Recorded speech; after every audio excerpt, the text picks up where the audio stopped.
exatamente um trabalho feliz, como mesmo definiu o deputado Luiz Paulo, mas eu acredito que a nossa alergia ali se viu muito bem representada, né? Se a gente e é por aí, inclusive, que eu queria começar esse meu expediente final, Marta, que eu queria tratar agora abertamente, né? Agora tendo passado a etapa enquanto juíza, poder falar um pouco mais abertamente do tribunal.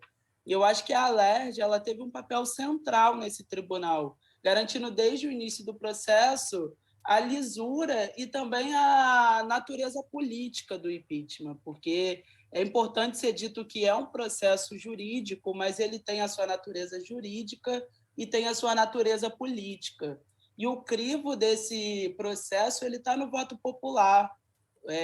O agora ex-governador Wilson Witzel foi eleito com mais de 4 milhões de votos do nosso estado. Então, é preciso que e a Alerj, né, fez muito bem esse papel ao longo de todo o processo de legitimidade.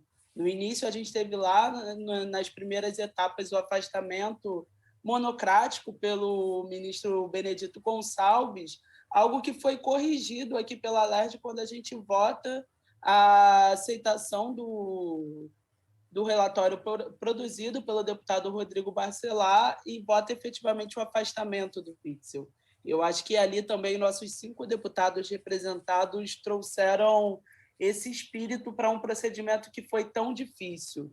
E acredito que quando a gente fala, né, dos 2 elementos que ali foram investigados, tanto a Unir quanto o caso Iabas, fica comprovado o cometimento de crime e flagrantemente o crime daquele que, enquanto gestor, age de encontro aos interesses públicos, o interesse público que, inclusive, o elegeu, contrário ao seu próprio programa de campanha. E aí eu acho que algumas considerações sobre a Unir, primeiramente, acho que é muito importante contextualizar que ficou nítido o cometimento de crime e o interesse direto do governador. Um dos diversos indícios que constam nos autos e que são procedentes é, por exemplo, que o empresário Luiz Roberto Martins, ao ter uma interceptação telefônica de uma conversa sua, foi colocado ali que 4 dias antes do procedimento ir para o Diário Oficial, ele já sabia do ato de revogação da desqualificação da Unir. Então, houve um primeiro momento, uma desqualificação, um parecer técnico feito pela Secretaria de Saúde e a Casa Civil, e, a posteriori, uma requalificação do governador, onde fica nítido que entes privados tinham informações privilegiadas e até antecipadas do que seria a tomada de decisão do agente público. A requalificação sem consulta prévia da Controladoria e nem da Procuradoria-Geral do Estado indica também o quanto que está ali, né, uma ação direta do então governador afastado.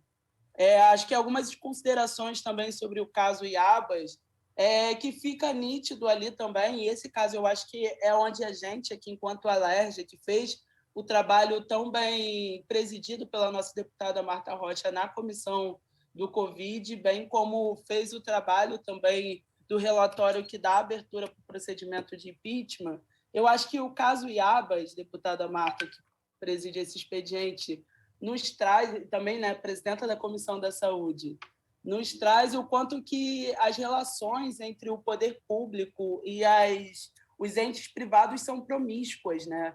Contratos superfaturados que não foram incluídos no sistema eletrônico de informação, e cabe aqui uma anedota, né, que nossa Alerj votou um projeto de minha autoria que obrigou o governo a publicizar esses contratos.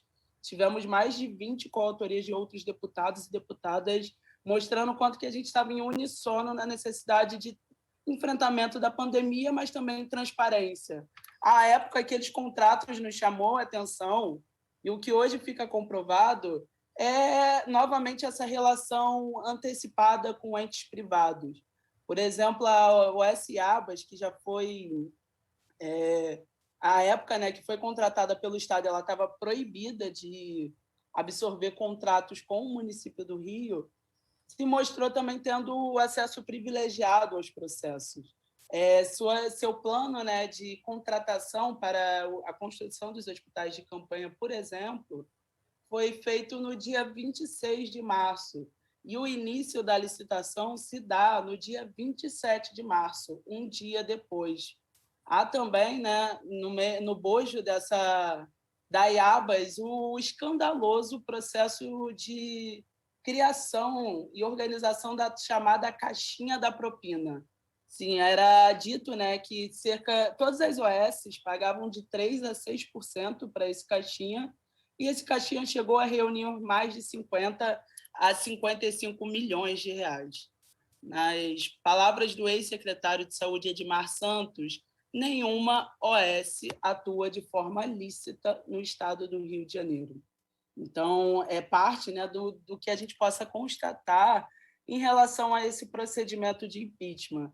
Acho que ficou nítido, né, que ainda mais durante a maior pandemia do século, a gente que deveria estar desenvolvendo todos os esforços para o objetivo de salvar vidas, de enfrentar a pandemia, precisamos nos virar para esse procedimento de impeachment, porque era grave, muito grave o processo que estava ali acontecendo, ainda mais nesse contexto de pandemia.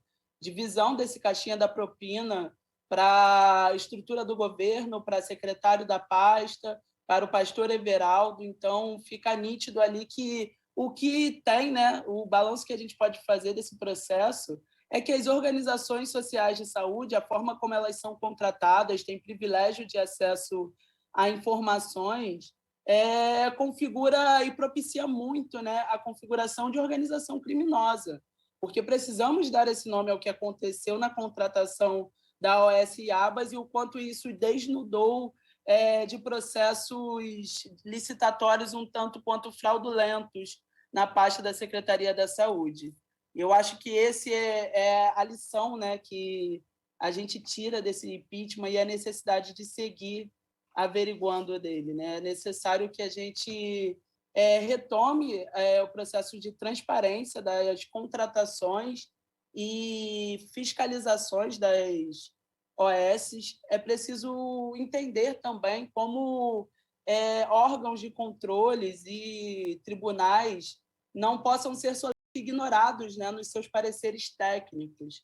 É preciso também ter, do ponto de vista, né, do que é hoje a estrutura de saúde, se não há concorrência, aquela OS vai formando um conglomerado e só ela pode atender ao serviço às especificidades do contrato. Isso se configura por si só favorecimento da construção, do acesso, né, àquele contrato com o poder público. Ficou mais do que comprovado nesse procedimento e é o que a gente precisa seguir desempenhando esforços aqui no parlamento, o quanto que as organizações sociais de saúde elas são insuficientes para o necessário atendimento, seja na atenção básica, seja nos seus diversos processos na área da saúde, mas o quanto que essas OS são insuficientes para o atendimento da população e o quanto que elas não garantem o nosso direito constitucional à educação. Por fim, eu acho que vale lembrar que meus 70... Já estou concluindo, deputada. Representei os meus 69 pares aqui da LERJ nesse procedimento e foi assim, né, que me posicionei. Foi um exercício constante ali se perceber no processo de juíza, que é algo diferente, né, do que a gente constrói aqui como deputada, mas eu não poderia deixar de representar a população que mais sofreu com o breve desgoverno do Wilson Witzel. Não poderia deixar de representar também o procedimento de impeachment, que não foi um dos acatados, mas foi um dos diversos protocolados pela nossa bancada do PSOL e por alguns deputados aqui parceiros, Valdec, deputada Regiane, que ali colocou também, né, o cometimento de crime de responsabilidade do então governador a partir de obrigar agentes públicos a cometer ilícitos no exercício de sua função. Cenas, né, dramáticas como aquela do helicóptero atirando a esmo, onde os policiais foram, de alguma forma, coagidos ali pelo cargo que o então governador exercia, e o quanto que essas atitudes por si só já indicariam o cometimento de crime. Foi uma gestão que foi pautada pela o exercício constante, né, de busca e cassação do direito à vida nas periferias, e o que a gente hoje se torna comprovado é que foi um governo cruel e violento com as nossas periferias e que, por trás disso, escondia a sua natureza corrupta, sua natureza de articulação em organizações criminosas. Acho que são considerações importantes, endosso o pedido do deputado Luiz Paulo e já me coloco à disposição de construir esse memorial aqui da Alerj sobre todo esse procedimento, que, reafirmo, não foi um procedimento feliz, mas nós, enquanto Casa Legislativa, nos colocamos à altura. Obrigada pela compreensão no tempo, deputada Marta Rocha. Agradecendo a deputada Dani Monteiro, próximo orador.